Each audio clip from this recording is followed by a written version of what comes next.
I am dying to talk to you, sir, or I'm living to talk to you, that sounds better, about your story and how you maintained your inspiration on your journey, because that is something people don't address enough, although I know you do in your work.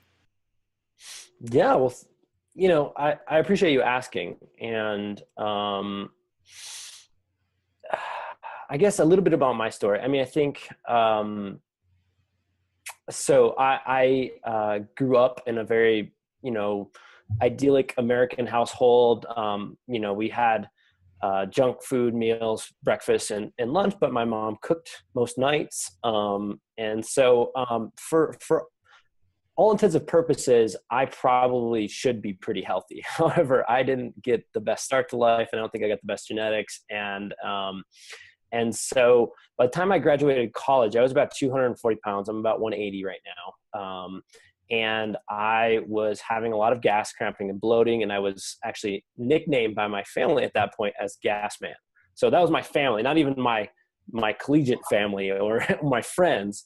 But I really started to notice in college that I had different bowel behaviors than other people, because I lived in a fraternity house with my best friend and business partner Jordan Reesner. And so there were some of us who were on the toilet all the time, and a lot of other people who were not. And this kind of started a sort of question in my mind, because I think I've always been in search of the truth and in search of better performance. And so fast forward 2 more years, I've tried my best to get healthy, but I'm now a consultant in Chicago.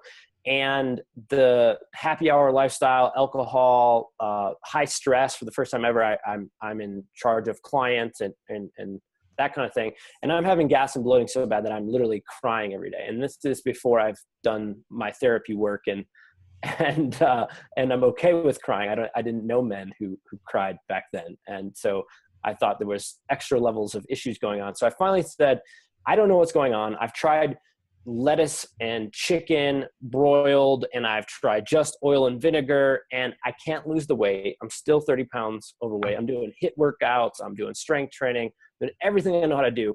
I got acne, and I'm farting all the time, and it hurts. And so I go to the Chicago's best, if you will.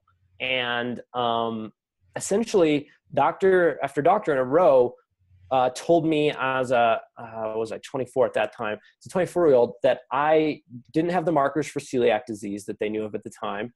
I was negative for those. So therefore I had IBS. And honestly, they said, basically, look, you're not that sick.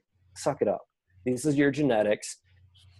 Here's some Metamucil. Here's some antibiotics if you want to take them, which I was a no to, because part of my story is I did 5 years on and off and about 3 years straight of antibiotics from a dermatologist, starting in 8th grade when acne kicked in through puberty. And so my gut was just a wreck, and I actually fainted at work because I had a bifida overgrowth at like 20. And so I was antibiotic free at that point, and I was no to those.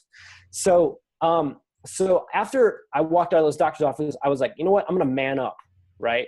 I'm going to man up. I'm going to stop crying. And this is the hand I've got dealt in life. I'm going to be a little gassy. It's going to suck, but this is what they say. And I tried that for like 6 weeks until I actually got called into my boss's office, and he was like, look, your coworkers are complaining that there's a smell in the office, and it's you. And, essentially he, due to how you would actually say this to an employee based on HR guidelines, he basically very subtly, but not so subtly, said, you need to get this taken care of. Otherwise, there's going to be repercussions at some point, because this can't continue. And I knew that, this was the type of farts that no one wants. I don't want to be around myself, but it hurt so bad to be in my body that I wanted it out. So it was around that time that Jordan had already started changing his diet to the specific carbohydrate diet in 2009. And he basically, kind of challenged me. And so there's plenty more tragic, weird digestive stories I can tell you about canceling dates and being up all night on the toilet. But that day I just had finally had enough pain, and I decided I had to try something else, because this whole suck it up, it's my genetics thing was not working. And it was literally now going to affect my lifestyle, my money, and my career. And lo and behold, 3 days on the intro diet for specific carbohydrate diet, and all the gas and bloating that I was experiencing is gone, completely gone. And so in that moment, I've always kind of been a do-it-yourselfer. I've always been a learner. Not everyone orients towards life the way I do. I've always tested things. I've always tried things. You tell me it's red, I'm like, oh yeah, let me go see for myself. And so that's how I'm wired. And not everyone's wired like that, which is what I've learned. But that served me because finally I had, everyone said it was this way. I tried something and it actually turned out, my pain went away overnight basically. And I was like, whoa, hold the phone. Now I'm actually angry. Now I'm pissed that I've suffered this long. And you all lied to me. You all said it had to be painful and suffering. And then I kind of, I graduated with a degree in electrical engineering from college. And really, I think all a base level engineering degree gives you is essentially one of the best problem solving minds possible. It doesn't actually, I should never be in charge of designing a circuit or fixing anything with a bachelor's in engineering. You shouldn't be allowed to do any of that, but you are basically certified to solve problems. And so I just kind of stepped back and said, you know what? I could solve this problem. Like, this is just a problem. I thought it had to be a white lab coat. I thought you had to go to medical school for 8 years, or you had to be somehow certified, but everything they said didn't work at all. And this one little book and a couple of forums on the internet back before the internet was anything like it is now. And life is way better. So that kind of kicked off what was the journey till now of, I bet you someone else has suffered with this issue, and let me see if I can find them through the internet and copy what they've done. And if it works for me, great. I'll take whatever works, and whatever doesn't work or I don't agree with, I'll just throw it out. And so it started with the diet, and then we added in supplements like betaine HCl and digestive enzyme. And then it was like, holy cow, this feels even better. And then I was like, well, I'm still like 20 pounds overweight, and I still have acne, and I still have low energy. So how do I get these things fixed? And so like one little domino would fall every like 3 to 4 months. And, I think fast forward 4 years and probably $100,000 and seeing everything from neurosurgeons to shamans to nutritionists, everybody in between, most of the experts of the health world online, I've actually paid to consult on my health, because where I got to is I realized that I'm responsible and I can make this happen if I just don't give up. And a doctor didn't become a doctor changed for me. A doctor became my consultant. And so what happened when I started paying those people online, and I went to all kinds of modalities of therapies and tried everything along the scale of Western to Eastern, mental, emotional, all of it, is I realized like, oh, I'm the CEO. This is my business. And all these people are just kind of like consultants. And in my company, which we were building at the same time, I didn't keep paying people who didn't give us any results or fought with me or didn't support me. And so that's kind of the philosophy I started creating. And so step by step, if someone gave us a nugget that really helped us, then we would try to buy everything they put out, be their friend, do work for them for free in order to be mentored by them, to try to figure out what did they know that seemed like everybody else didn't know. And so that's when we ended up doing Dan Kalish's Kalish Institute and becoming functional medicine practitioners. We kind of mentored under Chris Kresser for many years there before he did his ADAP program.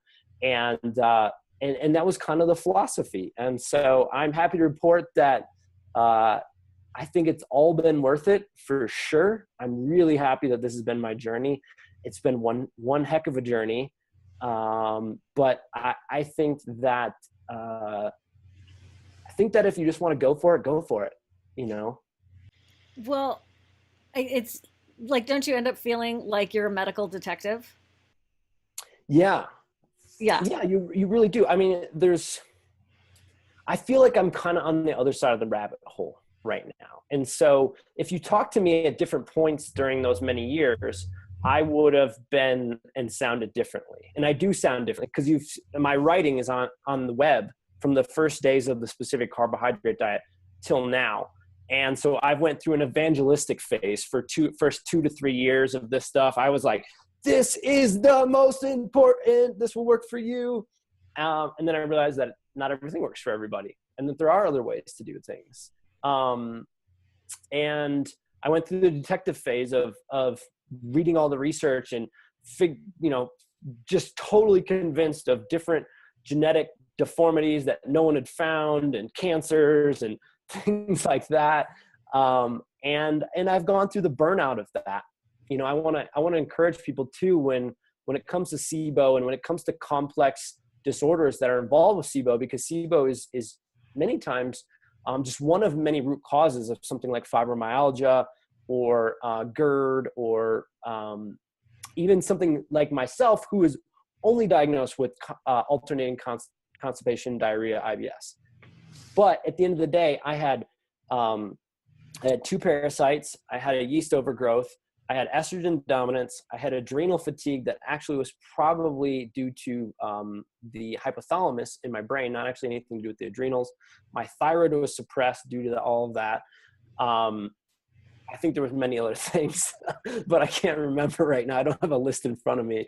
And the point is that there's these multiple, everything's interconnected. And so there was definitely times during my journey when I was a medical detective when I just said, you know what, this sucks. I'm not making any progress. To hell with it. And I want to encourage people, if they're there watching this, or if it comes this year or next year, just let it go for a few months. It was one of the most important pieces of advice I got during my journey, when I just was fighting tooth and nail. Every dollar I got went into $500 worth of supplements per month and $1,000 worth of consulting fees per month. And I fought for every piece of food that could go into my mouth. And one day I just snapped and I was like, I can't do this anymore. And I had it was actually Chris Kresser, who was like, it's okay, man, just take a break for a little while. And in those breaks, I think is where you find the steam or the energy or the emotion to keep going. It's such an important piece. And my story is quite similar to yours. So I've, spent tens of thousands of dollars. I don't even want to count at this moment, because that would just like totally depress me. But I've gone through a lot of those different stages too.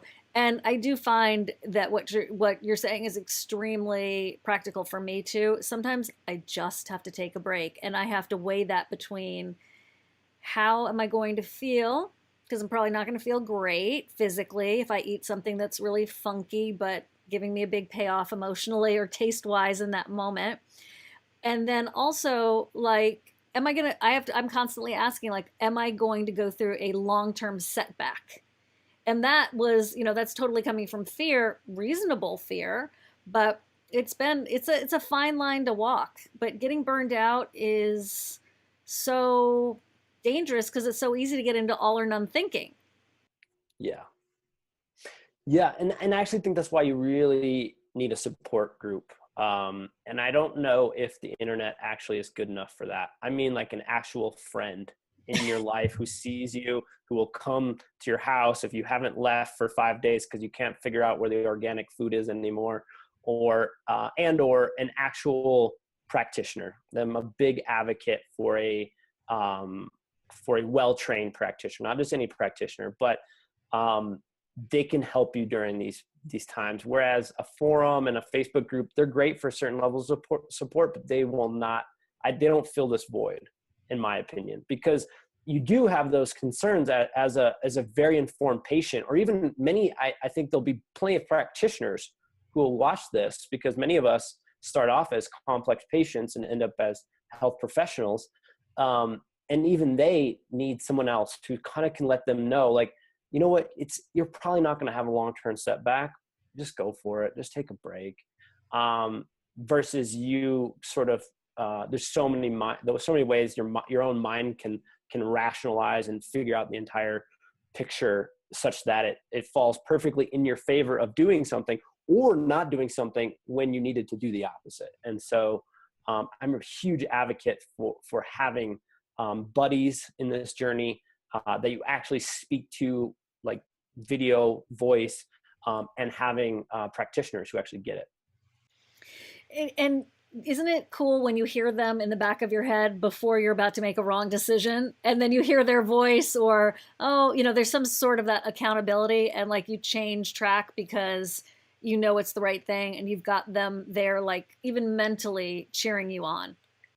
And yeah. I mean, think about it. Like, I mean, why can't health be something like a hobby or a sport or something? We look up to all these Olympians or the, the NBA star, the NFL star, or the cheerleader, or the tennis pro, whatever it is.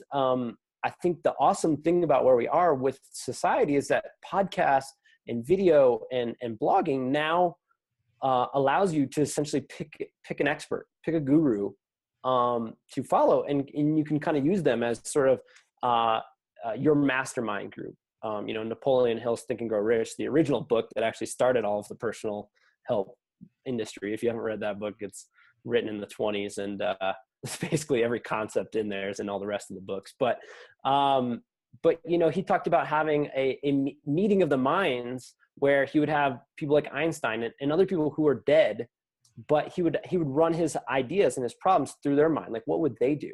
And so, having those people who are close to you, I think is super important, and having that idea of like, okay, what would so-and-so say about this? Would they go for it?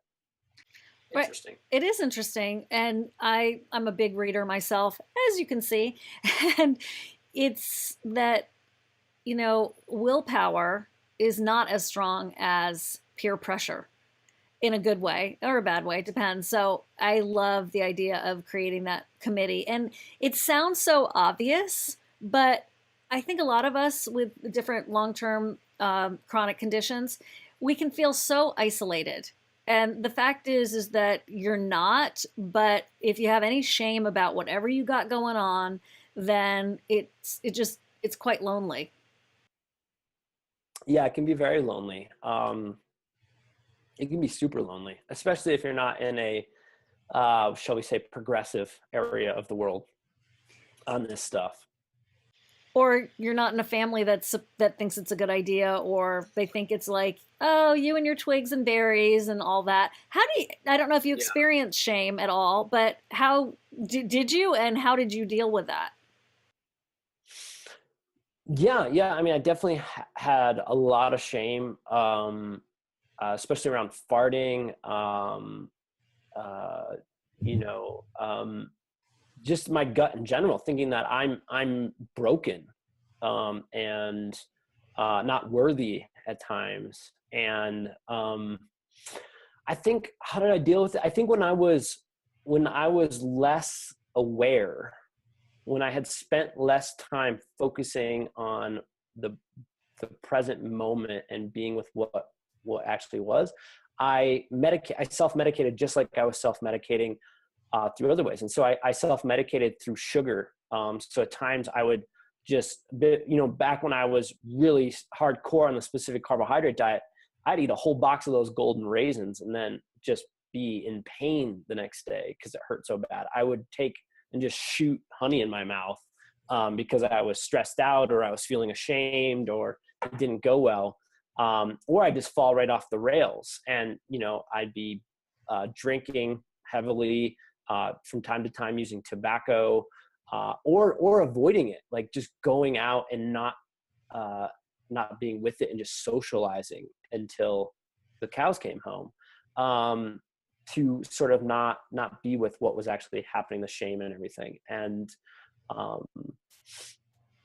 then I think, that has progressed so that the more aware I am now, I used to make those behaviors wrong, and then I would cause even more shame so I'm feeling like angsty, something happened. Maybe it's only stress or something, or something's not going the way I want it. I start a protocol for my health, and it doesn't feel like it's working. So now I'm just angsty because I spent $300 and all this time, and I thought this was the holy grail and it was going to work. And 30 days later, it's not working. And it finally hits me. and then I'm just all angsty and I need to do something. And so I just, go grab a bag of tortilla chips or something like that.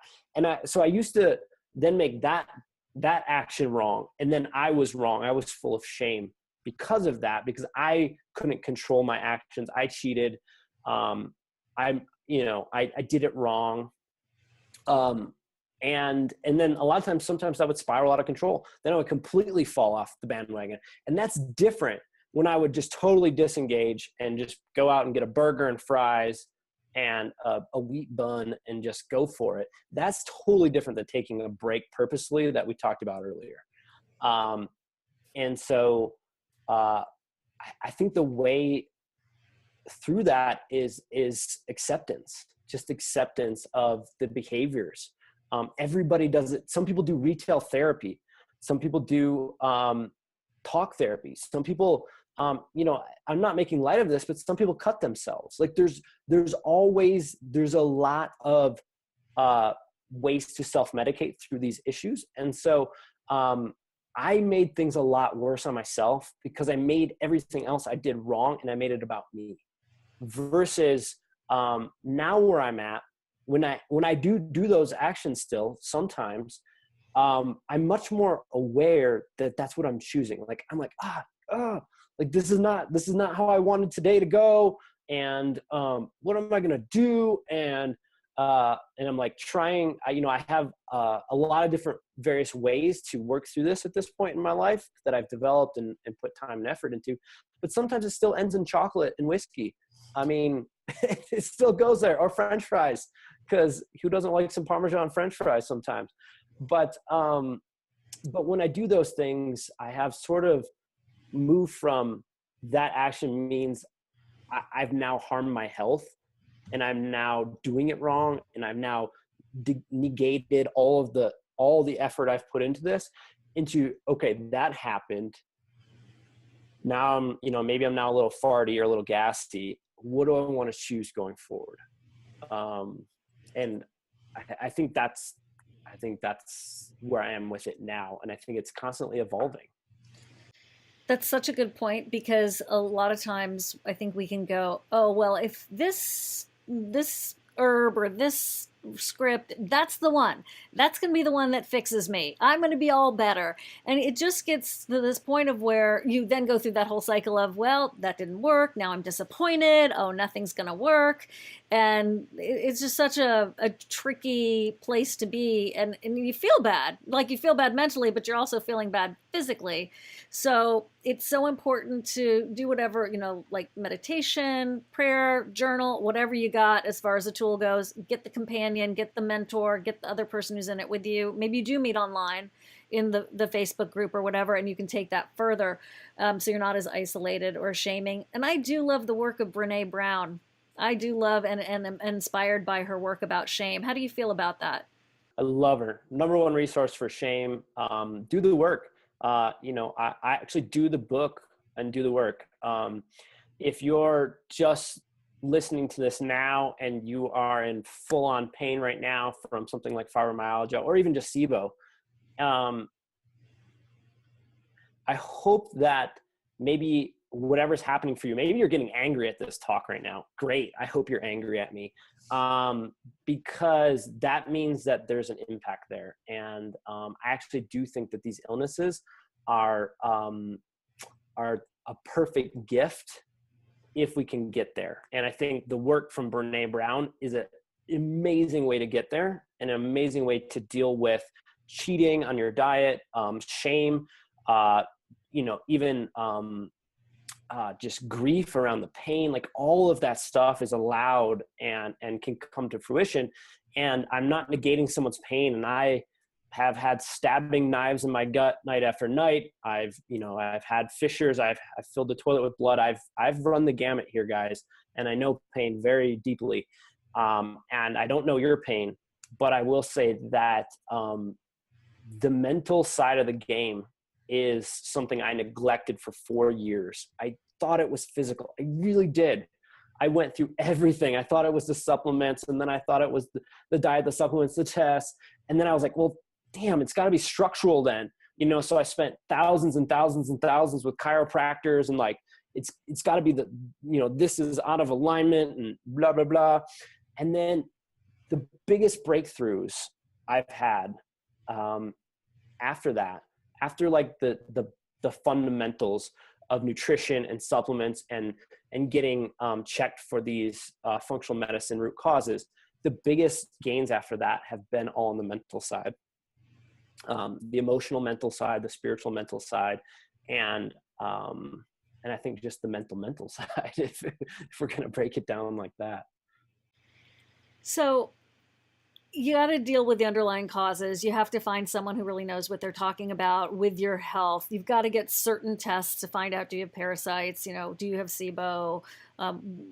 Get the blood work done. But and then it takes time to heal all that. And it takes a lot of, devotion to the whatever food plan you're doing, and then being flexible. And if it gets too much, take the break, get back on track, try to, get some support in terms of shame, whatever else is aggravating you. And, be careful in social situations so that it's not like you're then adding to the shame because people are sitting there going, why aren't you eating what we're eating? It's so good. You're so weird, or whatever they're going to say. And so I love that you're talking about all that what's on the other side is actually quite peaceful. Yeah, it is. And I do think that there can be moments of peace during the journey too. Many more moments than I chose a lot of non-peace during my journey. I think in order to get to where I've gotten now, I'm just going to pause for a second here and bring up something that I've wanted to say twice now, which is that perspective is so important on this journey. Over and over again, when I saw people one-on-one, so I did function as a digestive specialist consultant for 18 months and saw like over 350 of really, really sick people, recurrent SIBO people, very, very complex autoimmune people who were didn't get any help from the Stanford Clinic or the Cleveland Clinic or UCLA, all these places. And we were able to make remarkable changes. And one thing that I found over and over and over again with the people that I consulted with and myself is that we humans are remarkable. We can tolerate so much. The way our body and our mind just molds to the moment, like we've shown this, and this is the reason why almost all diet research is actually bullshit, is that they've done, because all diet research essentially, unless they lock you in a psych ward or a prison, and then they only they hand feed you essentially through a vending machine or through the hand, they go on diet recall studies. And so they ask you, what did you eat last week? What did you eat last month? And then psychologists have done studies on those recalls, and basically no one knows what they ate. I can't even tell you what I ate 3 days ago. I have no clue. A lot of times I can't even tell you what I ate yesterday. And I think about this stuff, I don't know, in the 90th percentile of everybody that's walking around this planet. So the point here is that we do that with our health too. So you actually, unless you write it down with a journal or you have a therapist or a practitioner who's constantly reminding you, like, okay, I get it, you're in a lot of pain today, but do you remember 2 months ago when you couldn't get out of bed? And when I'm saying this right now, if you're not in that state, you're like, yeah. I mean, who wouldn't know that? The truth is everybody does this. They do it in their own way. And it's when that pain comes up. So I really encourage perspective, like getting perspective either through a therapist, a practitioner, or your journal on a daily basis. Because I think that's one way to keep going and make sure you're on the right track. And then the other thing I wanted to bring up is just, we can talk about it. I have a lot of articles on how you can stay committed to your goals, how you can stay going, how you can work with willpower and cheating and all these things. And I come at it from the best gold standard in psychology, therapy. I've gone the gamut. I really tried to make this all scientific. Turns out some of it's not going to be scientific, because at the end of the day, I just go with what works. And at the end of the day, you can promise to me, you can pay $100,000, but if you make a promise to yourself, like if you just go way deep inside, in the darkest of nights, when you're stuck on the toilet or you're stuck in bed, you can't get off the floor, if you just commit to yourself that you're never going to give up, you'll make it. Whatever you decide is your goal, whatever you decide is the finish line, I believe you will make it. I've seen it over and over again. I saw it in my own health. And there might be a whole bunch of ups and downs. In fact, I would plan on a whole bunch of ups and downs because I've never seen anyone linearly heal like this. It's just not how it works, even though it's what we want. Just never give up. And you can take breaks on the road. It's a marathon. And so those are the 2 points that I definitely want everybody to leave with. They sound trivial. They really do. But they're not. They're very important. It's funny because I was taking this yoga class once, and I don't know, whatever was going on with me, I was talking to the teacher after class, a teacher's teacher, and he said, well, ultimately it's just like, get enlightened, and he goes, I know it sounds really simple, but you know how hard that is. And that's the whole point, is like, it's easy, like what you're saying, to say that, and yet that one couple of sentences encompasses perhaps a lifetime of work. And I love what you're saying about just commit to not give up, because, that momentum is so important. And I also feel like, some people aren't going to be 100% healthy in a lifetime. Some people are not going to be like superstar athletes, but if you can feel good and maybe manage what is up with you after, maybe you can raise your baseline, sometimes that has to be good enough. Do you agree with that? I agree with everyone needs to define what their goal is. So when I say healthy, I actually love and hate the word healthy, because everyone has their own definition. Even your doctor, your practitioners have their own definition of healthy, which you may not be enrolled in. And so you and I both have a different definition of healthy. And so I believe in defining what is healthy to you. And then don't let anybody move you off of that goal. And so for some people, yes, age or a certain genetic predisposition or an accident or just enough damage has occurred such that organs are missing or limbs are missing or disease progression has gone deep enough that you're not going to be running a marathon. And I think that's perfectly fine. I actually believe you can find plenty of peace and plenty of happiness in that. And, where I've gone lately is into the more spiritual, mental, emotional realms.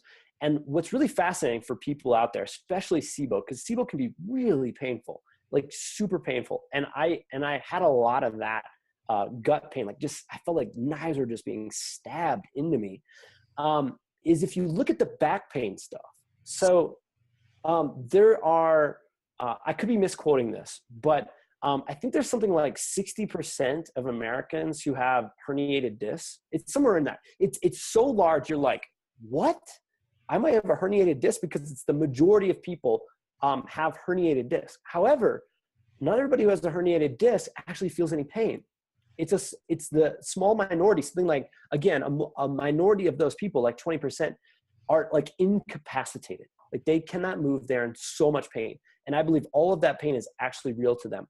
However, there's a large majority of those people in that pain who, using different emotional, like no opiates, no functional medicine, can essentially turn that pain off and it's gone. And so I used to believe that it was all physical, that stuff was woo-woo, that stuff was bullcrap.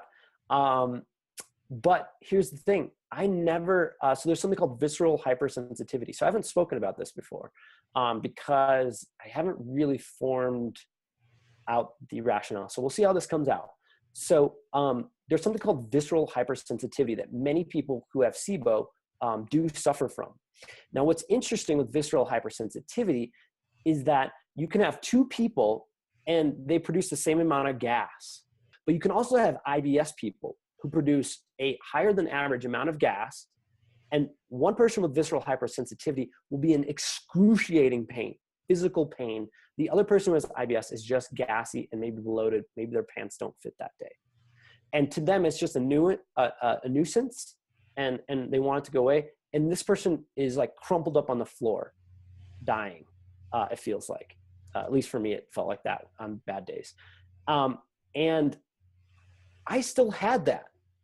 I've done everything. My gut, I check my gut twice a year. I run labs on myself. I don't have an infection, but I still had that until last year.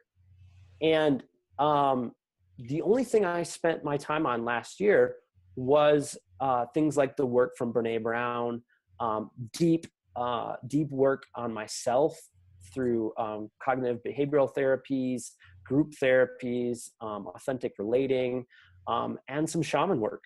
And it went away, such that I now experience gas and bloating as I have before, but I have no pain associated with it. And that is mind-blowing to me. Mind-blowing. And so I don't know what to make of it. I don't know if my results are replicatable at this point. I haven't dove into it enough because I typically don't teach things until about a year past when I learn them, because I like to go find other people, verify that I'm not a wacko and that there's other people that have seen this too, and then sort of kind of bring it into a strong picture. But I think the strongest picture I want to show today is that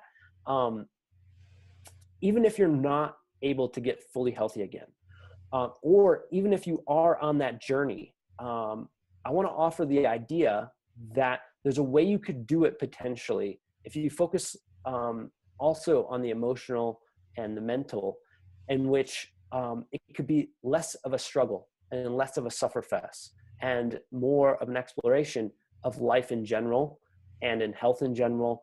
And it might contain a whole hell of a lot more peace and happiness than what I experienced. I love you so much right now. I do. That is such great advice. And I'm so glad it's coming from you, because like, when people hear that kind of stuff from like a woo-woo yoga chick, it's different. And so hearing it from you, my engineer friend, my left brain guy, don't you feel more balanced and like more hopeful? Totally. And yeah, I'm the type of person that you tell me the stove is hot, I got to burn myself at least twice before I believe you. And so for someone to tell me that there was a mental, emotional, spiritual component to this, that meditation actually mattered for more than 5 minutes, I was like, yeah, whatever. There's no research on that. That's not replicatable. And I'm now on the other side of the fence. I believe they're both equally important. If you really want that. And I think that, take a look at your orientation. You know, if you are the yoga instructor, if you are the meditator, I live in Boulder, Colorado. So I'm kind of like a metro hippie backcountry hunter engineer now. And so, I live in Boulder, Colorado, which is like a mecca for spiritualness and woo-woo-ness and therapy and things like that.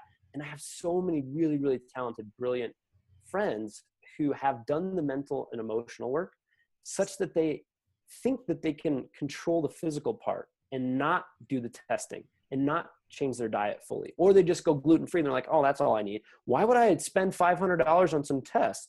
I can just be with it. I can just breathe through it, or I can just asana my way through it. And I'm like, cool. If you want to choose suffering, great. I mean, you're very talented. You're very aware. You're very good with your pain network and how you've figured that out. And you're still sick. Like, I'm sitting on my porch in t-shirts and pants, and they have like 3 layers of coats on. I'm like, you probably have a thyroid problem. You should get that checked. And then the vice versa. It was me who had spent thousands and thousands and thousands of dollars on testing and the latest test. Oh, there's a new hormone test. Oh, there's a new PCR DNA stool test. Maybe I should just run the SIBO test one more time.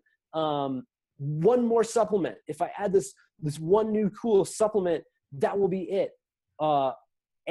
There's this thing called the Law of Diminishing Returns.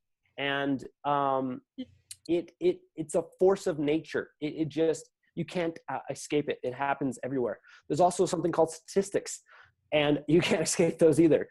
And so if you've been focusing in one area and you're still sick right now, if you're still suffering, pivot. pivot out of that area, actually out of that domain. So like if you've put all your time into supplements and diet, I would say just keep it there and stop reading about that stuff. It's your breakthrough, your next level on the health ladder as you go will not come in that area from what I've seen. I believe that enough to just kind of put that out there as a law as well, because essentially you're going to have to keep investing so much effort to get a small little chunk, whereas you might pivot and just find out that you're really angry at your parents. And if you got through that and processed that, then all of this could happen. Or your job is actually stressful enough that it's hurting you. Or that maybe there is something to this whole awareness meditation thing that we've been speaking about, or the shame thing. Controversially, you may actually pivot out of the DIY area and say, I'm going to hire a really well-trained practitioner who's actually going to run $1,000 worth of tests. And that is your breakthrough.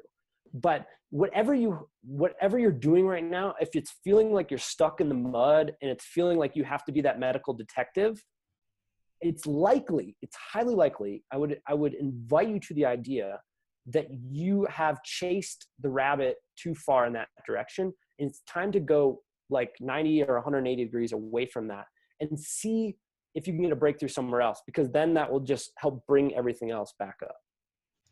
Does that make sense? Yeah, it does. No, it especially if you're burned out. Like if you're just ramping up, then, keep exploring and all that jazz, and maybe put some time limit on it. And if you haven't felt like you're like, a certain percentage better.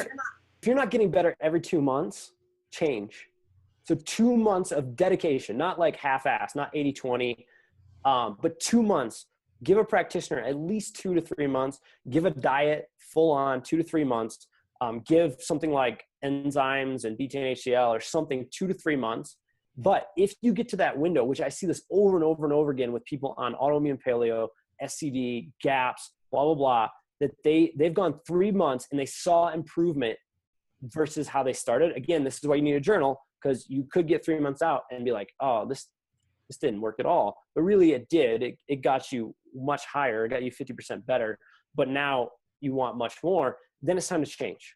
I'm not saying throw that out, go back to a standard American diet, but I'm just saying stop putting effort in there and go somewhere else. Go into the emotional, the mental, a new practitioner. Maybe it is a new diet at that point. Maybe you're only gluten-free, casein-free, and you need to go full out SCD or something. Well, and if it is steps, like maybe you're in a good space with that, but like you're saying, there's not enough exponential progress. So then like, okay, that's taken care of. I'm going to stay with that. And now I'm going to go look in other directions. And it's hard and it's expensive, I know. And so I'm so glad we're talking, because it's so isolating and so alone. And I felt very lonely at times and frustrated. I think that's a really big thing that I experienced, was just sheer frustration. And that's why I'm doing the summits, is because if I can help speed someone along in their journey, then everything that I've gone through would not be a waste. And I just it wouldn't be a waste anyway, because it's my experience and what I'm dealing with in life. But I want to help other people move forward. So maybe they can just like get on with something else in their lives that they need to deal with. And then I've heard you, or I've read when you've talked about how sometimes in certain circumstances or in certain phases, like we can almost use being sick as an excuse. And when I taught yoga every day for 10 years, it was that people would come. There was a certain cycle of this. They would come, they'd lose all this weight, they'd be feeling so great, and then we wouldn't see them anymore. And that was just the case for some people, of course, where they maybe then started practicing at home, which was like my main goal. But sometimes I would realize that certain individuals were like, wow, if I got healthy, what else would I have to do in my life? And so I wanted your thoughts about that, because that is like such an ultimate sabotage that we can sometimes fall into. Yeah, there's some deep stuff. I mean, we're getting some deep stuff here, and I hope that people listen to this I hope people listen to this now. I hope they listen 3 months, 6 months, 12 months, because remember, this is a journey. There's ups and downs. Wherever you are, you will not be there again in 3 months. You'll be somewhere else. You'll have different ideas, different opinions. And so I think this interview is going to hit you. I think this is one of these interviews where we're speaking to many people, whether we're not just speaking to the people who are just starting or they're in the middle part of their journey. We're actually speaking to people who've been on the journey for many, many years. But this applies no matter what.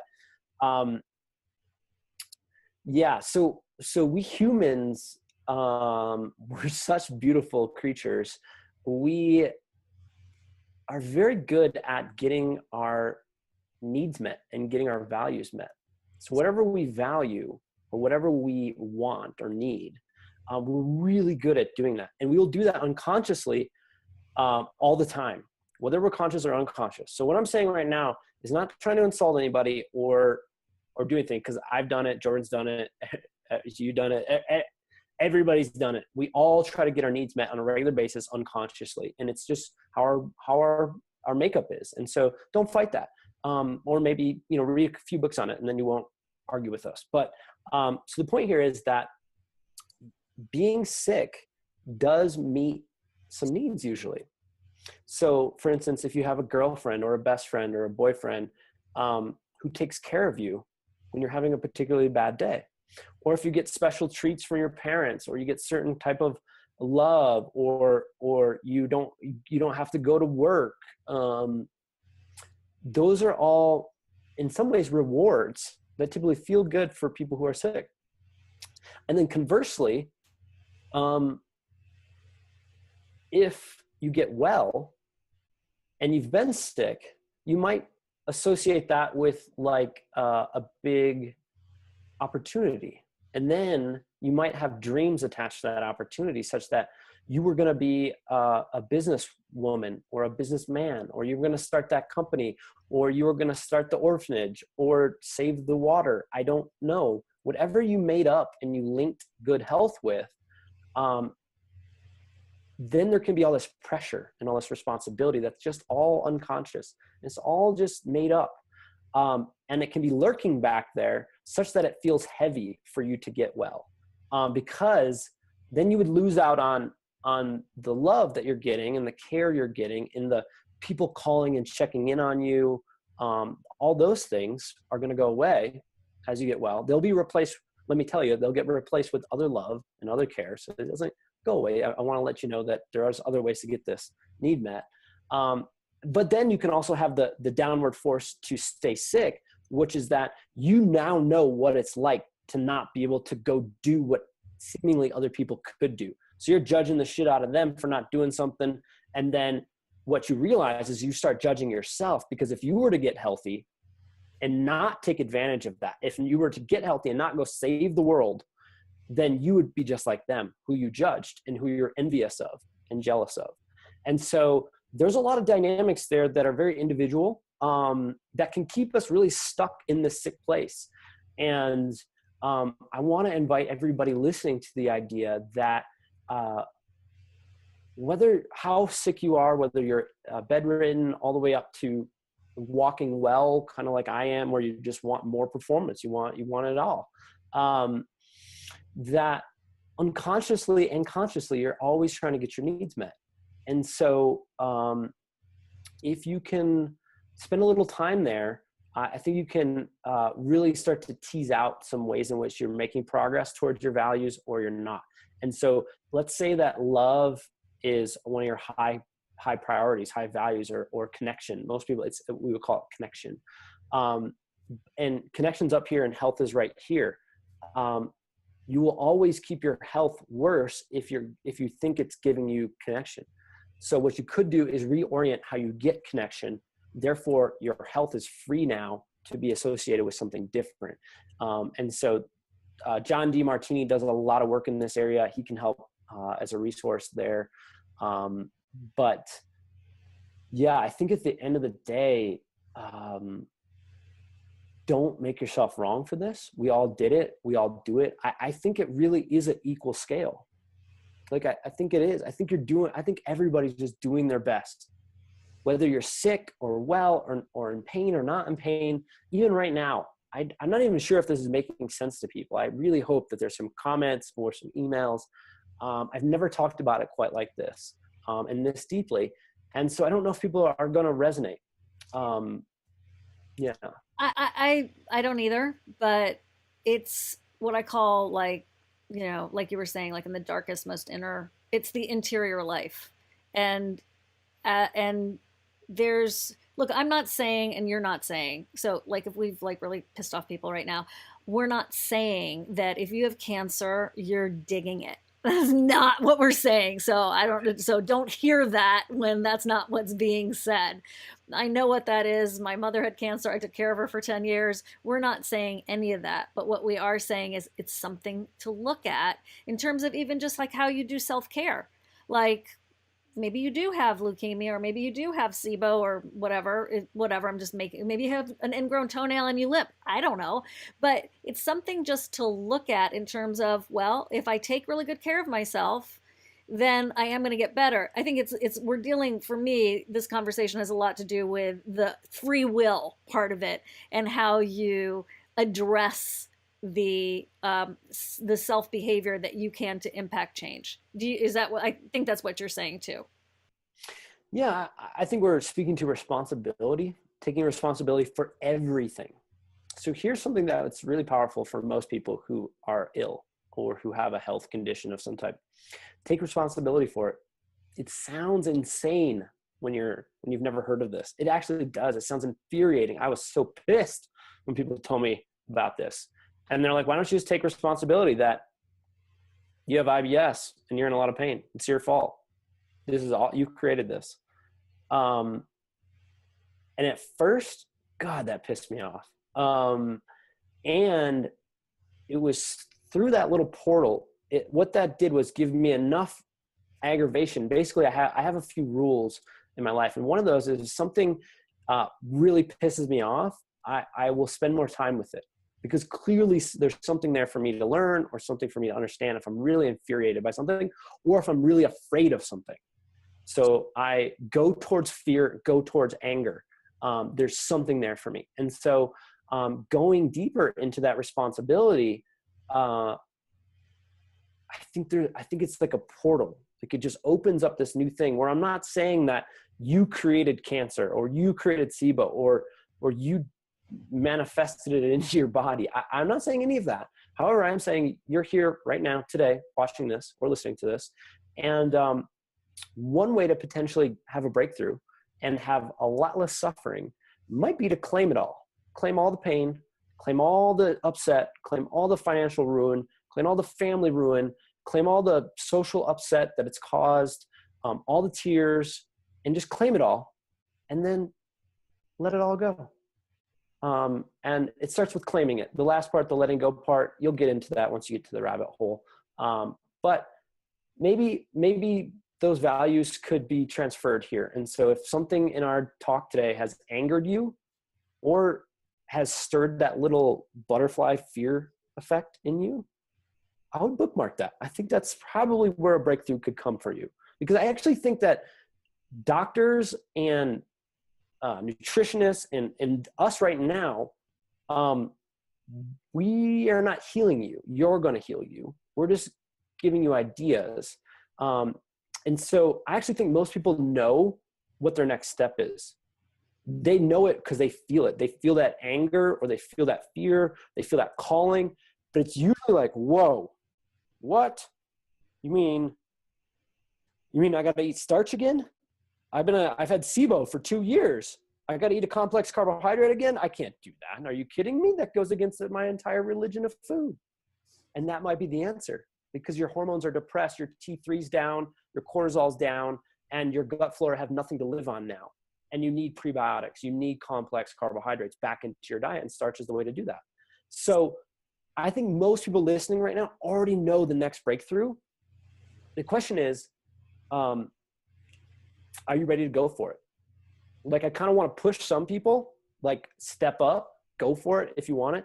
And I want to make it okay if you don't go for it. It's totally fine. I have no connection to whether or not you take the step today or in a year. But I do want to let you know that I think you already know it. I agree 100%.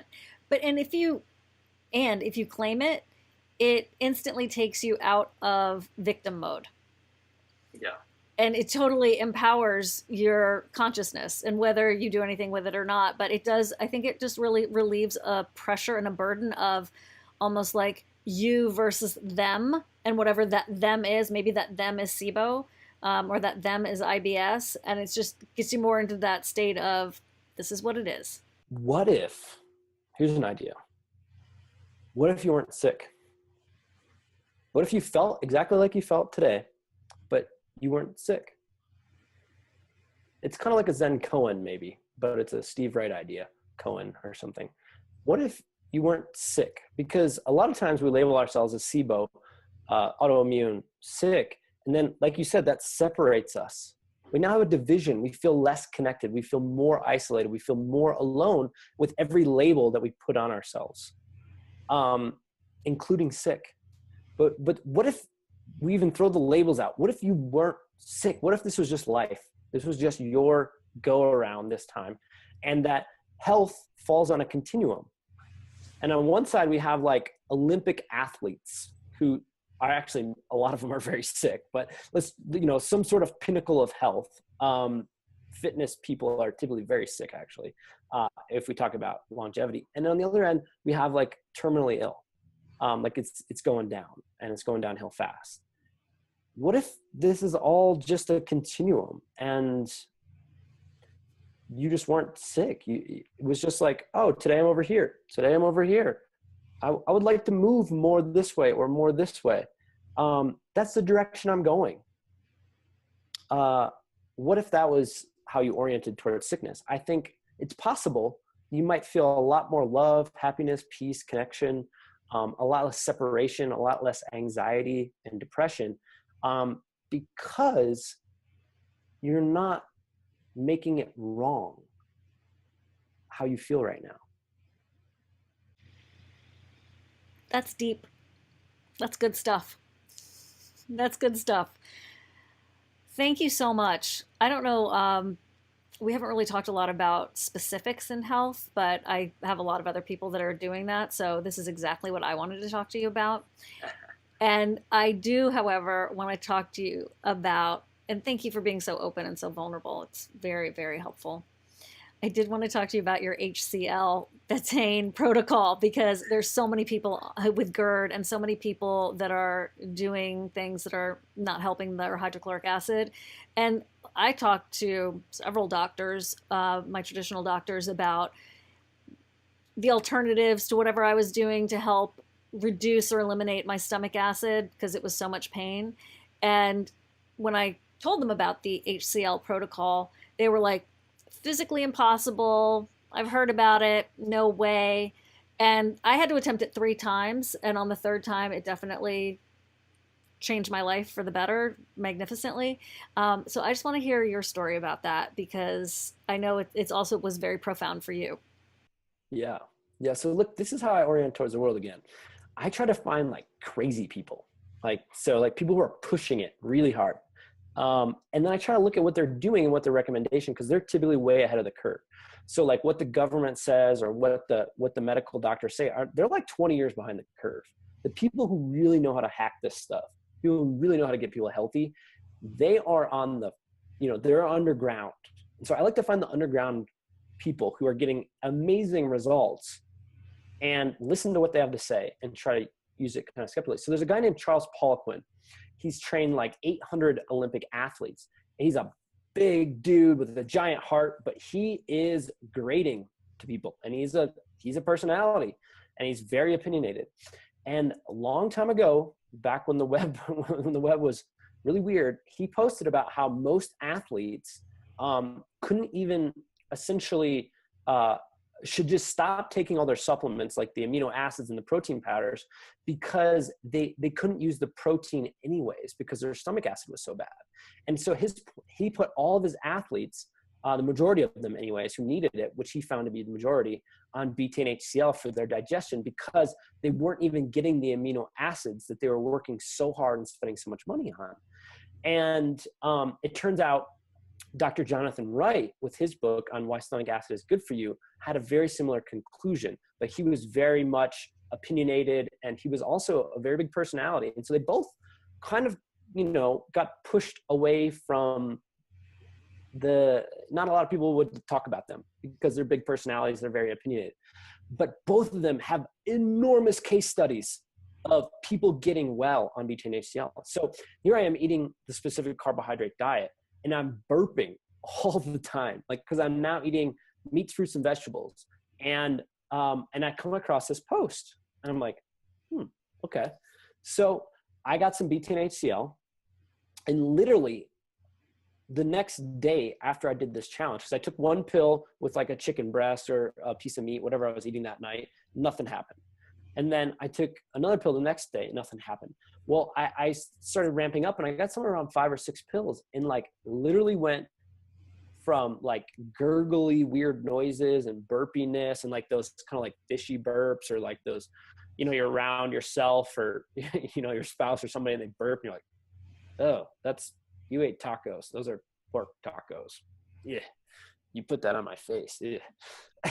That whole thing went totally away from me. Once I found, it ended up being, I think, around 6 or 7 pills of about 500 milligrams of betaine HCl. And I stayed at that dosage for about 3 years. And sometimes I found I was one of the people who could take so much betaine HCl that doctors were getting nervous. Even the people that are on the fringe were getting nervous. So I would take sometimes 15 pills just to see what happens, because I never felt the burning sensation. So typically what you would do is you would keep ramping up until you get a little bit of burning. And that's an indication that your stomach acid has reached a sufficient quality for the people who can feel it. There are some of us who cannot feel it. It's a very inexact science. There's no special way. You just have to be willing to courageously do this. If you do, betaine HCl has been the number one supplement I've recommended for everyone. I've seen it's one of these light switch supplements where if you've never tried, for instance, 3 or 4 enzymes with a meal, try it. It could change your life overnight. Try betaine HCl. It could literally change your experience overnight. And I've seen it happen thousands of times now. So you find your dosage range. You'll probably have to find it by pushing too hard, and then you'll have some pain. You can just take some baking soda. The pain will go away. Next time, take 1 less than whatever you took. So if it was 7, take 6. And you will finally be absorbing your amino acids again, because your stomach acid will be of the proper strength. And here's the interesting thing. The digestive system, how it goes from start to finish, is sort of regulated by many different signals. The valves, the sphincters have to know when to open, and the enzymes in the bile, and how long does it stay in the stomach versus small intestine, and what areas. Well, it's regulated by many different things. And the number one regulator, at least is what we assume at this point, because no one really knows, is pH. And so if your stomach acid is off from the beginning, go ahead and kiss the rest of your digestion away, because it's not going to happen. And especially people with SIBO need to pay attention to stomach acid, because it's thought that one of the main precursors to SIBO is low stomach acid due to a nutrient deficiency, stress, H. pylori infection, something like that. So typically SIBO happens either after, you have a lot of people who've already talked about this, but I think one of the main ways that happens is first infection, which also downregulates your stomach acid during the infection, or prolonged exposure to some of these things downregulates stomach acid, which allows incomplete breakdown of foods, which means more foods are available in the small intestine. And then it's just like throwing a dollop of peanut butter on the sidewalk.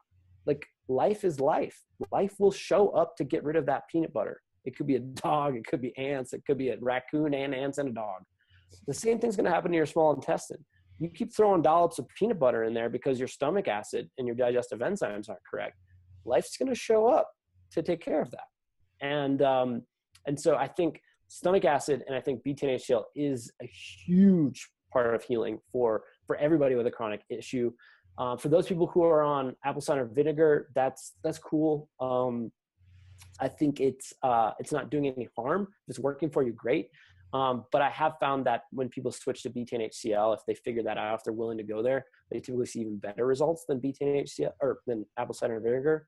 And then I would say, like, for those of you who are having really bad heartburn, who are really struggling here, number one, cut your carbs totally out down to 50 grams a day. Duke University has done a study. So they've done a bunch of studies showing that low carbohydrates, close to ketogenic levels, is a huge way to take care of that. Betaine HCl. And then if all else fails, like for instance, if you overdo it with betaine HCl, which I've done, like for instance, you want another way to really get a bunch of pain in your stomach, take a zinc tablet when you think it's like a B vitamin on accident.